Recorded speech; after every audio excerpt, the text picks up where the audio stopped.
Tutte o quasi le mie storie si svolgono in Sardegna. Come mai? Ho cercato di sbrigarmela rispondendo: si scrive di ciò che si conosce. Ma io ho vissuto anche altrove, a lungo e con intensità. Ricordiamo il luogo comune Sardegna come un continente? La mia invece è un'isola, mai un continente, e forse torno a scriverne per questo. Un'isola contaminata, erosa, precaria, in bilico tra fuori e dentro la storia. E il punto di vista di chi la guarda è quello del forestiero, il rombo della storia cui sembra passare lontano, oltremare. Che c'entrano le nostre storie, per esempio le piccole storie che io racconto, con la storia? È un'isola senza storia la nostra? Ma che? È fatta e disfatta dalla storia altrui. Però neanche a questo proposito vorrei essere preso alla lettera. La Sardegna che racconto è solo una metafora. Che altro?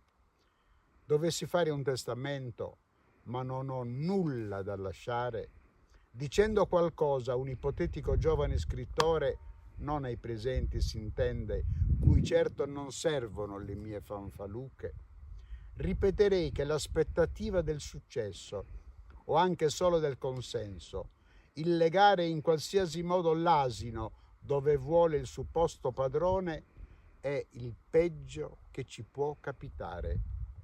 E riguardo all'argomento affine dei generi letterari più o meno in voga, più o meno apprezzabili dai mercati, insisterei asserendo che è meglio scrivere Don Chisciotte piuttosto che un romanzo cavalleresco.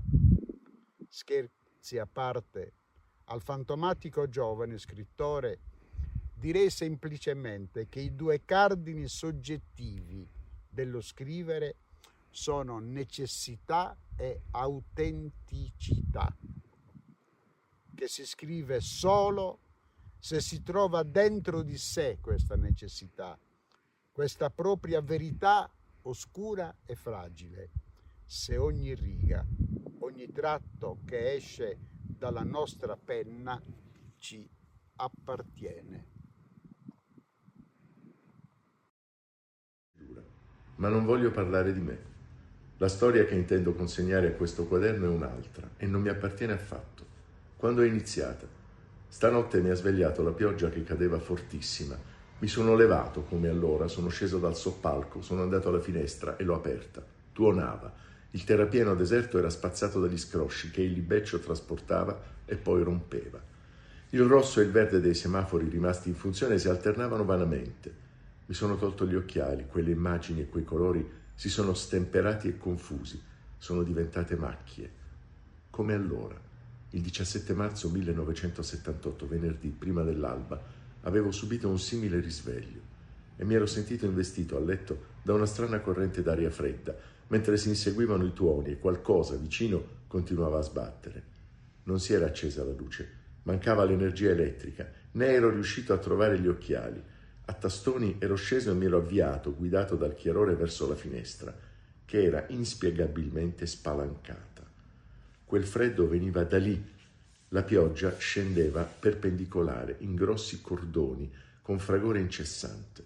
Le lampade al neon del terrapieno invece funzionavano e si fondevano sfocate da un capo all'altro in chiazze di riflessi arancioni che avvolgevano per intero quell'aria e l'acqua che cadeva. Una sorta di isola illuminata nella notte, vuota.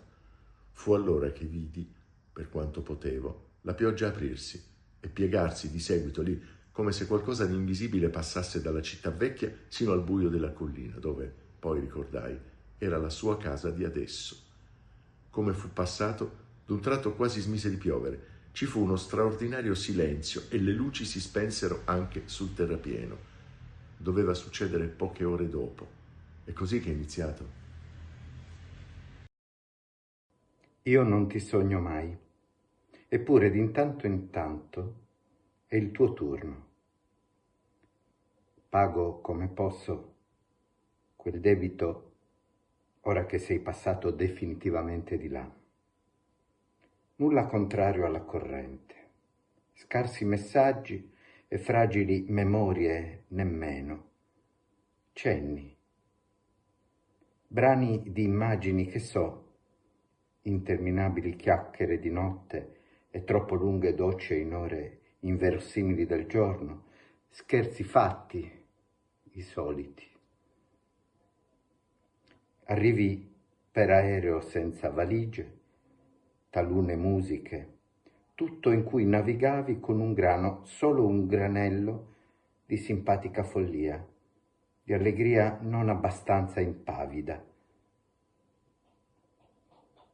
Per il resto, come giusto, perfino complice delle magnifiche sorti e progressive. Ma che modo il tuo di andartene, dicendo: che casino, Bird of Paradise. Ciao a tutti. Non mi sento vecchio. Nansen, avendo studiato le correnti marine ed aeree dell'Oceano Artico e avendo osservato che sulle spiagge della Groenlandia si ritrovavano alberi e detriti che dovevano essere di origine artica, pensò di poter giungere o al polo o almeno vicino al polo facendo trasportare la sua nave dai ghiacci. Così si lasciò imprigionare dai ghiacci e per 3 anni e mezzo la sua nave si mosse solo in quanto si spostavano lentissimamente i ghiacci. Penso che questo brano di una lettera spedita da un altro carcere in altri tempi sia la parabola del massimo di speranza che è consentito, o anzi di utopia. L'ho trascritto per assegnare, magari velleitariamente, un significato alla storia di cui qui ho annotato qualche estremo, o almeno a questo mio stare davanti a essa. È vero che non è la mia storia, come ho detto all'inizio, o il suo piccolo specchio convesso e macchiato mi rimanda deformata la mia immagine, come in una prigione la stanza dove si svolge la mia vita. Dunque ora dovrebbe confortarmi il ricordo della fotografia che ho visto insieme ad altre in casa di donna Teresita Garau. Biba e Valerio bambini, come lei a fatica lo regge in braccio e quasi le cade, e che mi pare raffiguri, per quanto poi avvenuto, una deposizione. Ma so bene che dovunque io vada, alla fine mi accoglierà deposto solo un campo del vasaio o di sangue a Seldama, a seconda di ciò che nel frattempo sarà accaduto, insomma, quello dove si seppelliscono i forestieri. Il terrapieno, là distante, palcoscenico illuminato in cui non si è svolta alcuna rappresentazione, adesso è proprio deserto. E arriva ancora quel fumo. Che brucino tutto questo? So che non sarà mai del tutto, che resterà qualche scoria. Se i motivi sono destinati a rimanere incompleti, nemmeno i cerchi si chiudono.